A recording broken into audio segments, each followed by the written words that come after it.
When I first heard about aphantasia, and I remember there was some little, I don't know what it was, a questionnaire or something that went around. And I remember filling it out. And I remember having the hardest time filling it out because even the words used were kind of geared more towards well, can you see this in your mind or not, basically? And I'm like, well, I totally see it, but I don't see it like other people see it.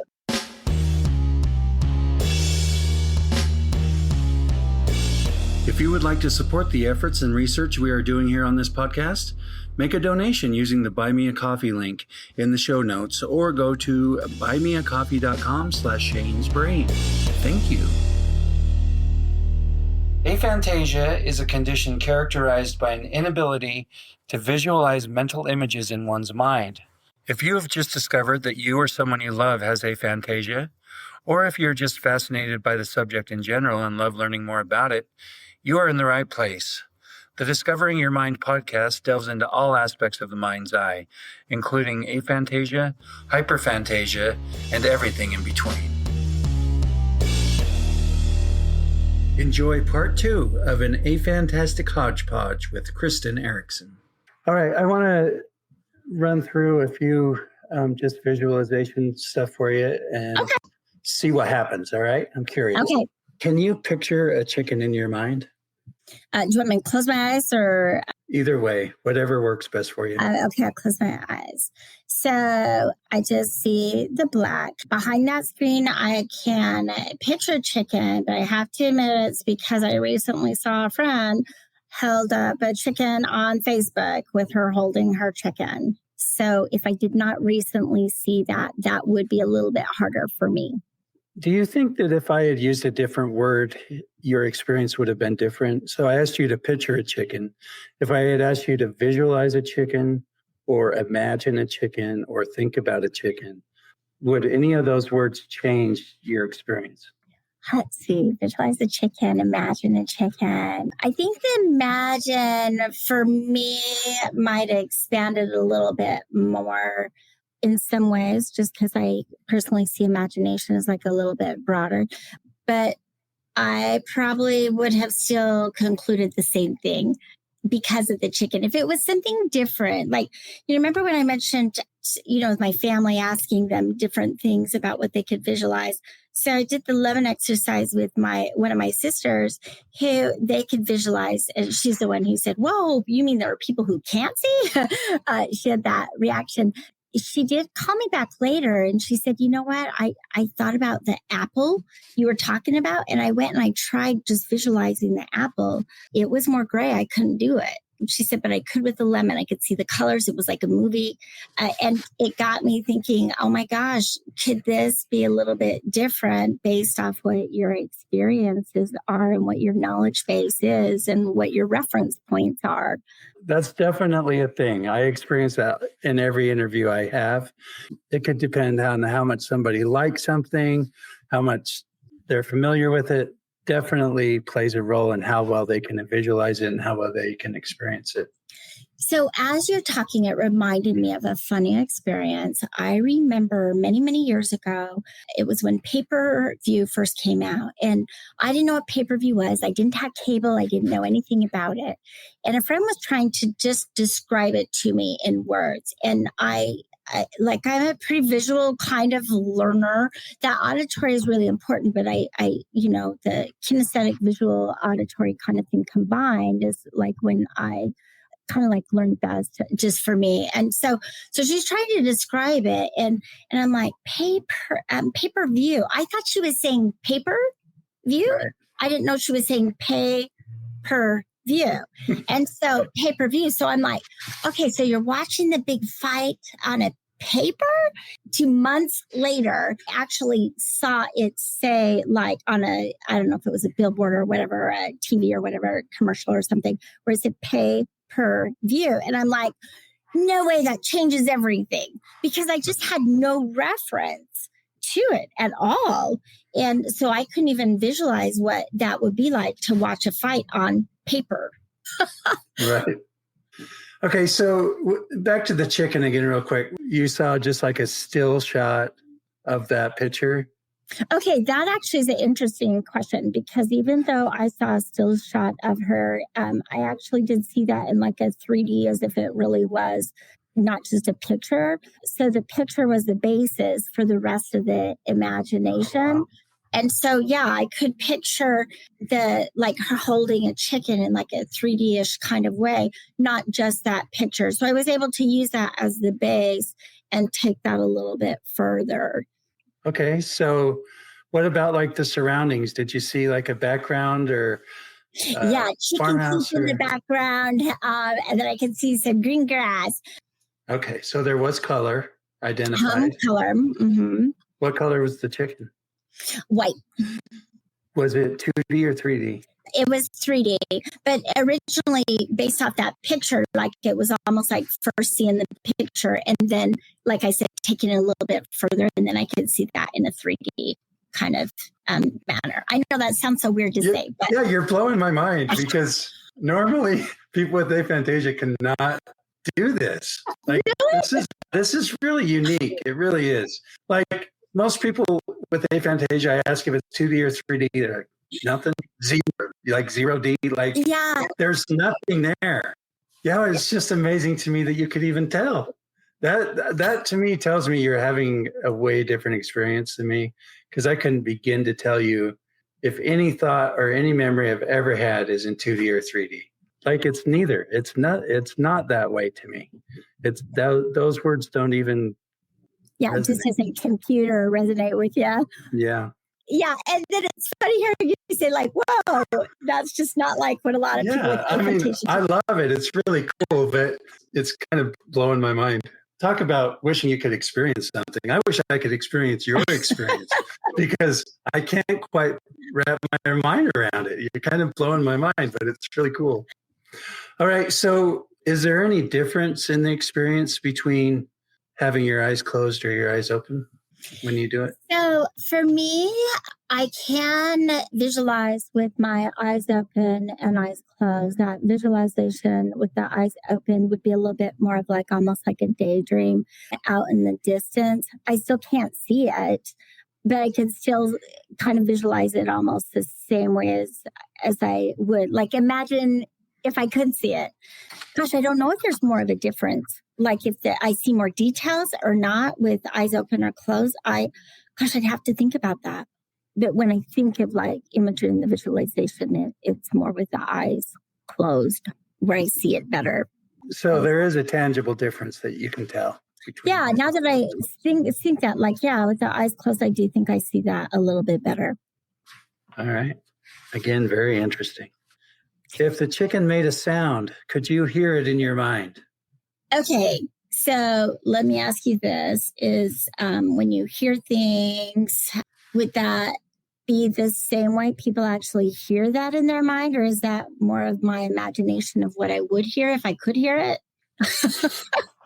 Because I can't hear it, but I can visualize what it would be if I could hear it, and then I can hear it like a squawk. That's all.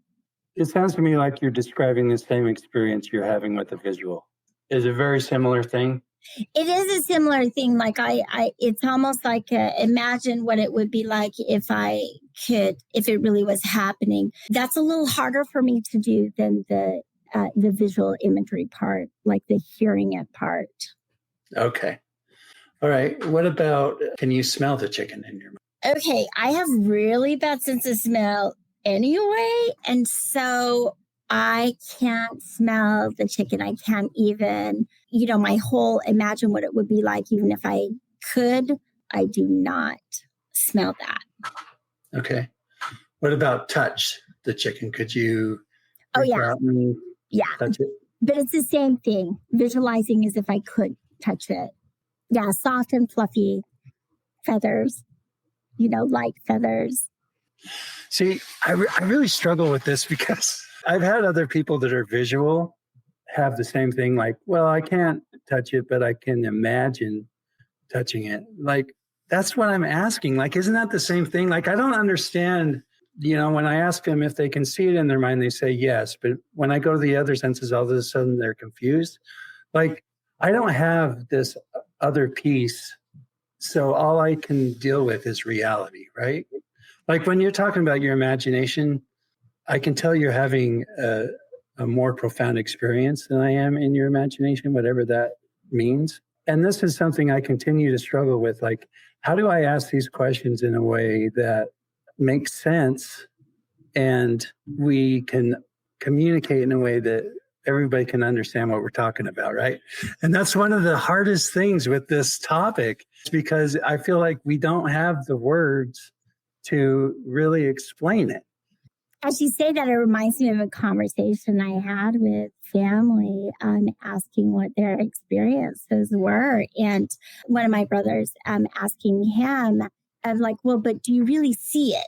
Like, do you see it as if like it's really there? Like, and I was having a hard time how to describe that, because like I know how I like imagine as if I could see it, but I really wanted to know if like, okay, do you really see it like a picture or like a movie or like an image, like you're really there? Like I seriously was having a hard time putting in words for that as well. Yeah. So I can appreciate where you're coming from with that, because like my sister, I was talking to one of them, she could describe it very vividly. She said, you know, how you described that was so beautiful. It just made it really easy for me to see it. She said, but I'm also in my kitchen every day and I love my kitchen. I can, you know, it's not hard for me to visualize that. But she said, yeah, I actually do see that. And I see that lemon.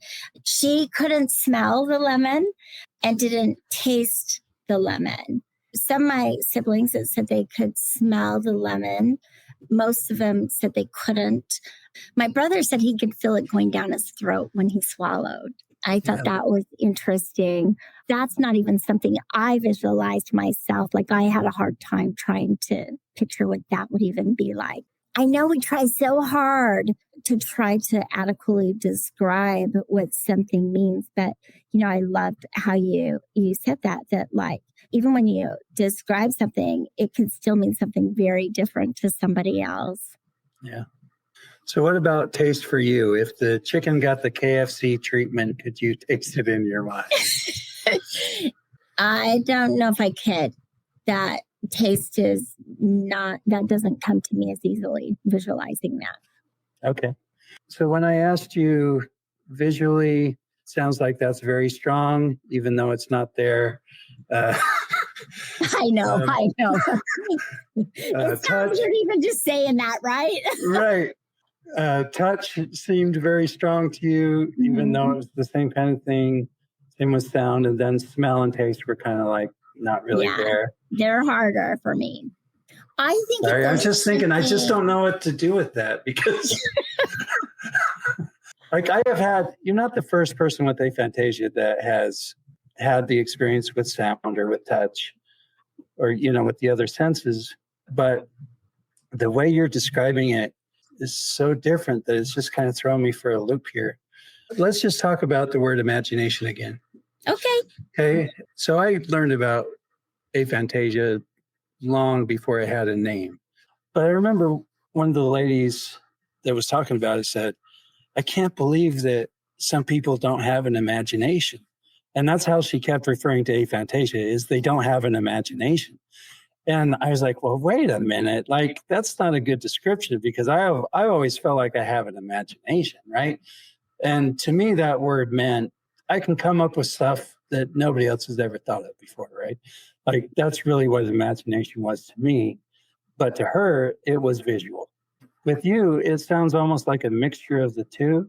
You seem to be getting more of that visual imagination than I am. So if you have an imagination that can see things and touch things and hear things, why can't your imagination then smell it or taste it? Does that make any sense? Yeah. And I will tell you, I actually do not have an answer for that. When I think of smell, like it has to be a mega, mega, mega strong smell, and then I might be able to. So would you say it's in the same realm of, I can't see the apple, but I know what an apple looks like. I can't smell the gasoline, but I know what gasoline smells like. Is it in that same neighborhood, or is it way different with, it sounds like it's way different with visual. I think when you said it's kind of a blend, it would probably be a good way to describe it, because no doubt, like when you said the chicken and what that chicken feels like, it's like, oh yeah, soft to the touch, and the feathers, and what that feel is like. Like, it's just like, I can immediately just kind of like, I'm there, but I'm not.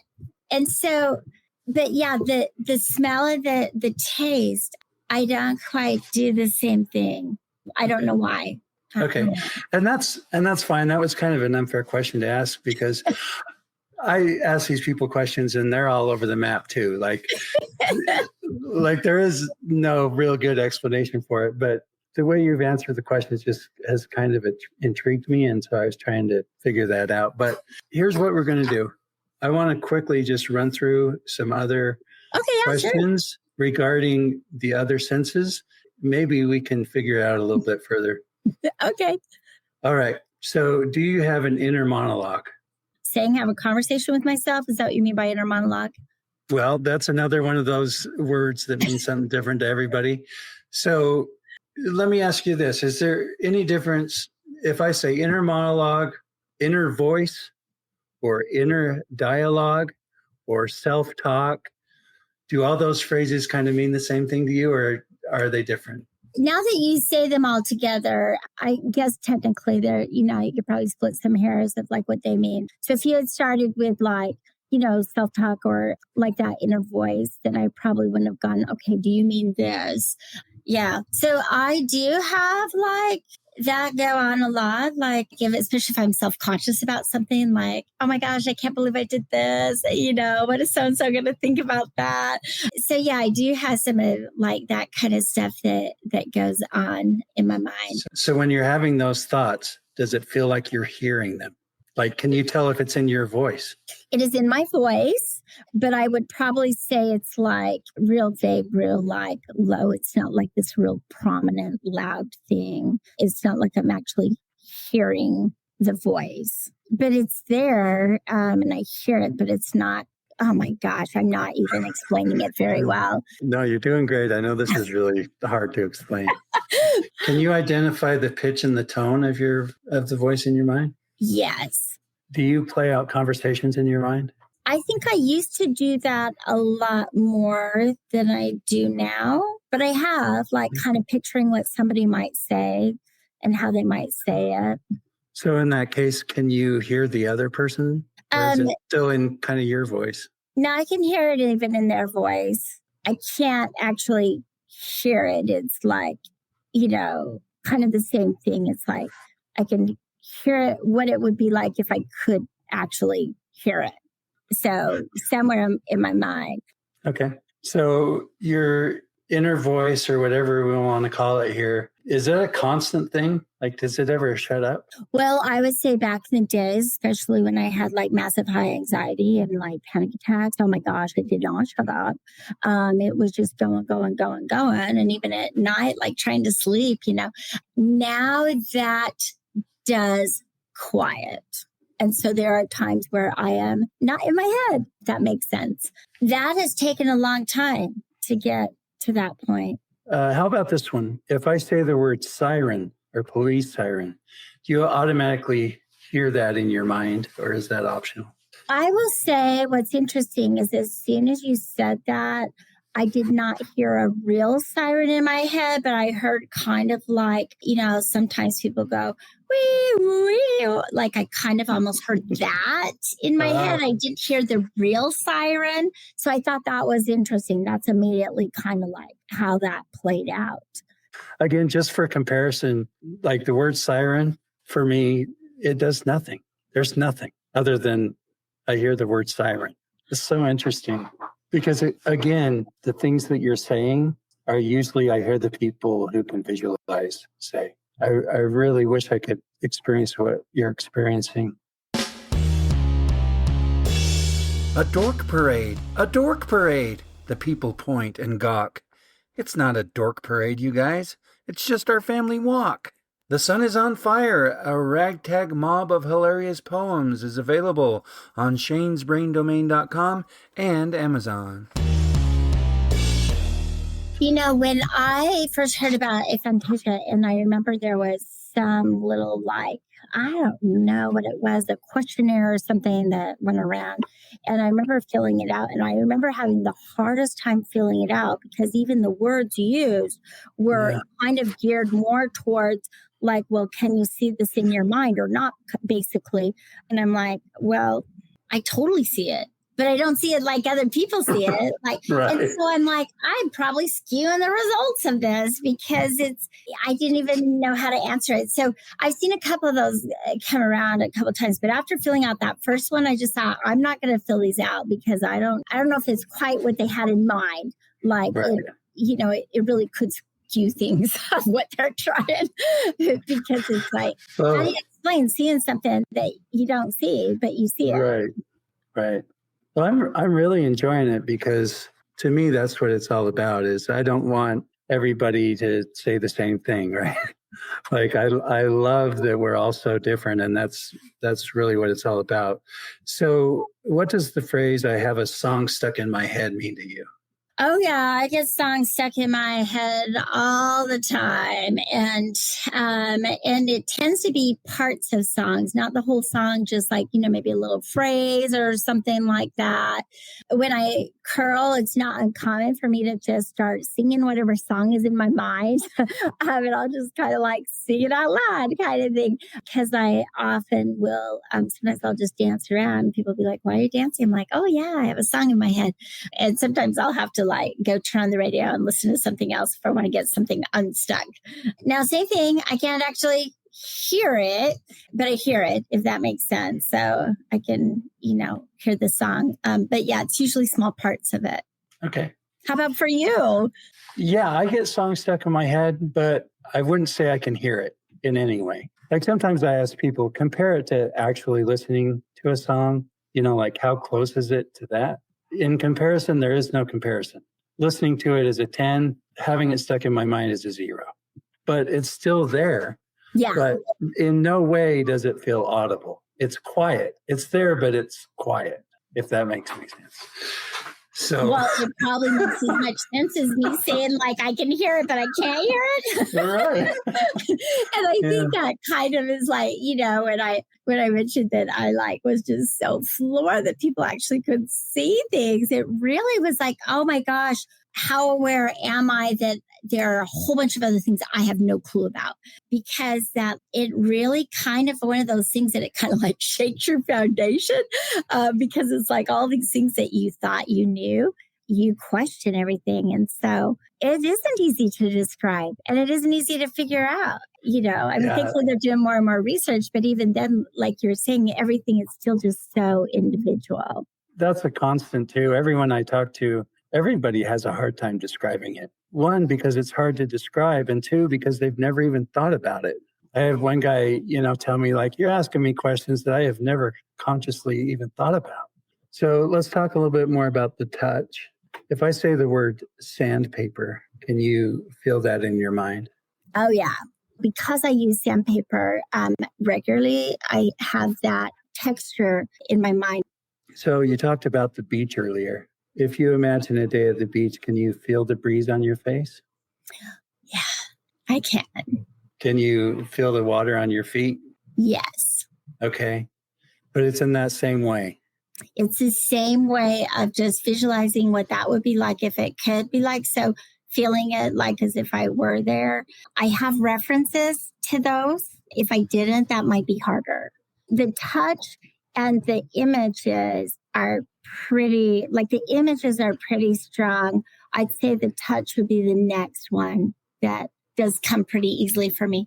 The audible kinds of things would probably be next after that. And then I'd probably say taste and smell is like almost non-existent. If you imagine a hot stove, can you feel the temperature of it? Yeah, right there. That was a little bit harder though to feel it. Again, because of reference probably or experience with it? Yeah. I like if you said fireplace, I probably would have, fire or something, I probably would immediately kind of go, ooh, Yeah, I can Okay. feel that. But the stove Okay. was a little bit harder. Okay. So the fireplace, you can kind of feel the warmth of it. Mm-hmm. All right. What if you stuck your hand in there? Could you feel the pain? Oh, yeah. Yeah. Oh, that's so wild. It's still a little bit harder for me, but yeah, I could immediately, like our family grew up camping. We're around fires all the time for the campfires and stuff. And sometimes we do get a little bit too close. But as I say that in my mind, I'm visualizing us roasting marshmallows. That popped in my mind, sitting in the camp chair next to my family members, talking with each other, looking up at the stars. Oh, gosh. Yeah, I can do that really easily. All right. It sounds like you can visualize to me. It really does. This conversation reminds me of the conversations I have with people with hyperphantasia, not with aphantasia. I'm serious. It's just blowing my mind.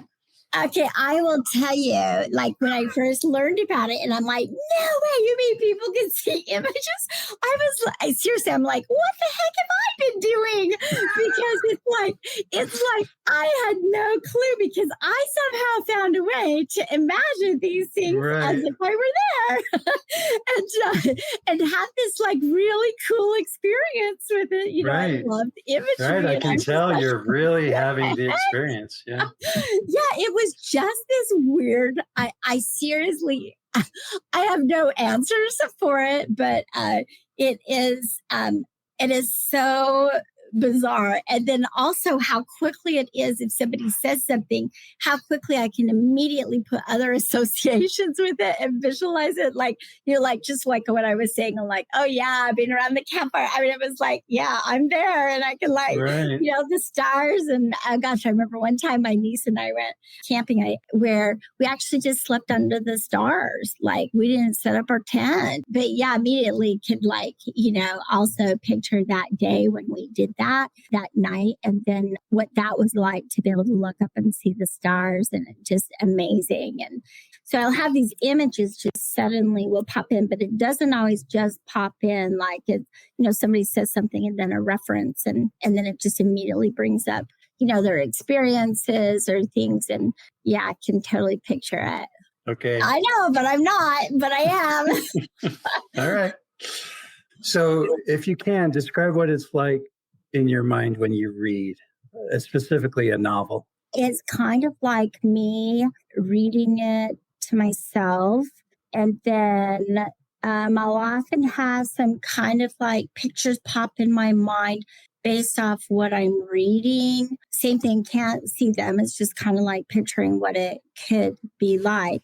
Some of those books, when they came out in the movies, I'm like, oh, dang, I really liked my version of it. And then there were some other times when the movie came out, I'm like, ooh, that was way better than what I visualized. Okay. So I'm not a huge novel reader, but when I do, sometimes I have to read a couple passages a couple times, because I can easily get distracted. But I can visualize for the most part. What about audiobooks? Do you like those at all? I do like audiobooks. That said, I don't listen to audiobooks all that often, but the ones that I have listened to, I have enjoyed. Is there a different experience happening in your mind when you're actually reading versus listening?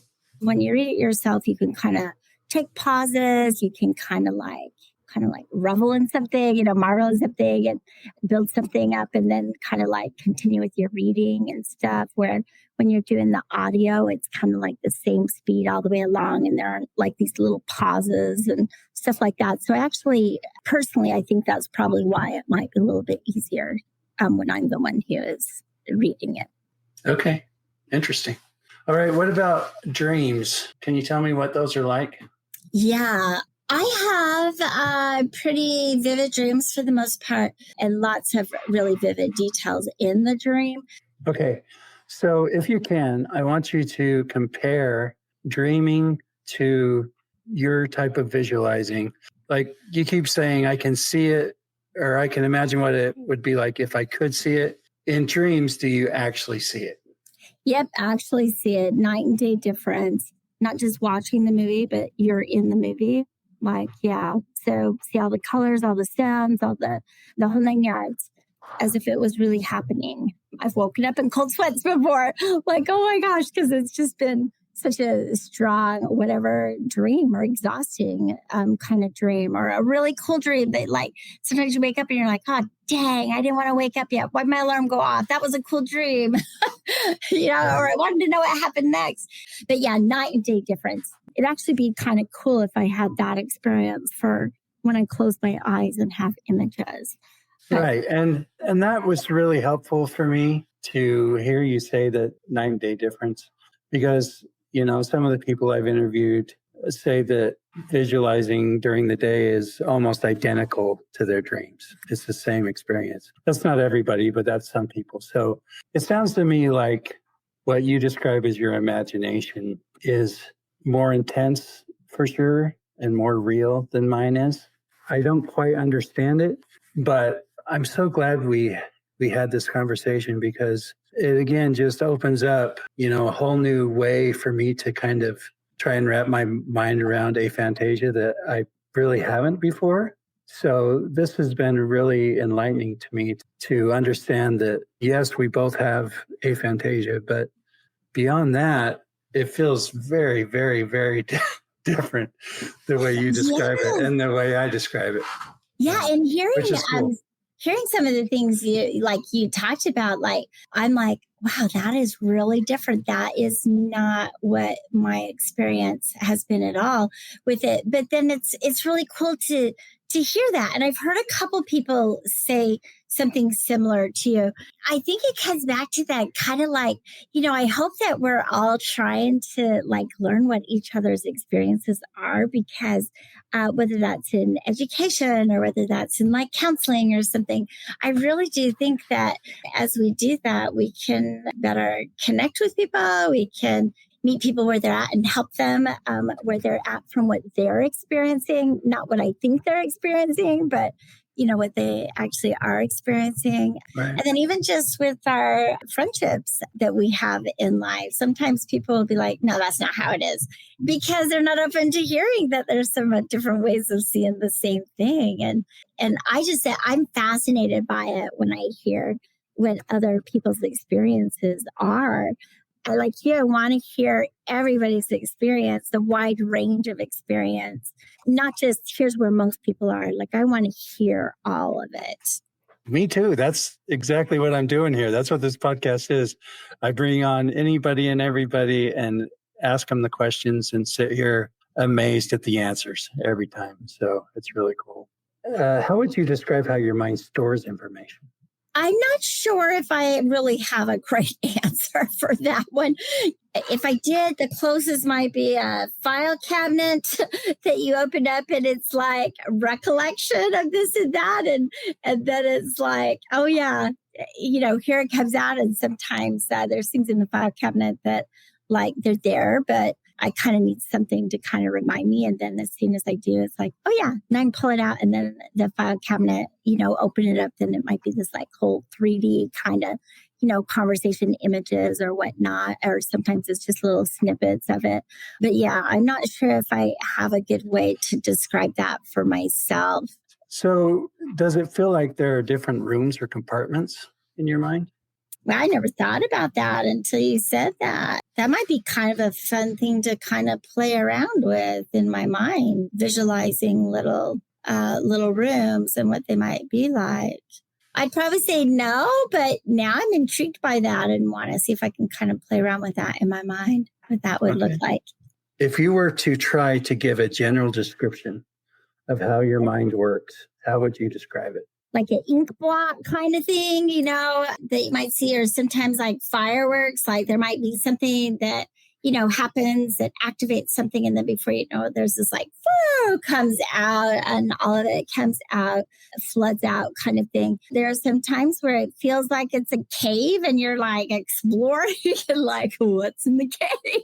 They told me this is going to be there, or this little, rainbow, there's this little pot of gold at the end. It's okay, there might be a pot of gold somewhere kind of thing. So I have kind of a funny mind with that I really I don't picture just one thing. I put a coin in the candy machine and out comes, this and that, and what you would expect to come out versus putting a coin in the candy machine and it's like stuck and you're like, I know it's there somewhere. So yeah, it's probably a little bit more contextual. And then there's some times where it's just rainbows and butterflies and flowers and other times where it's torrential storm.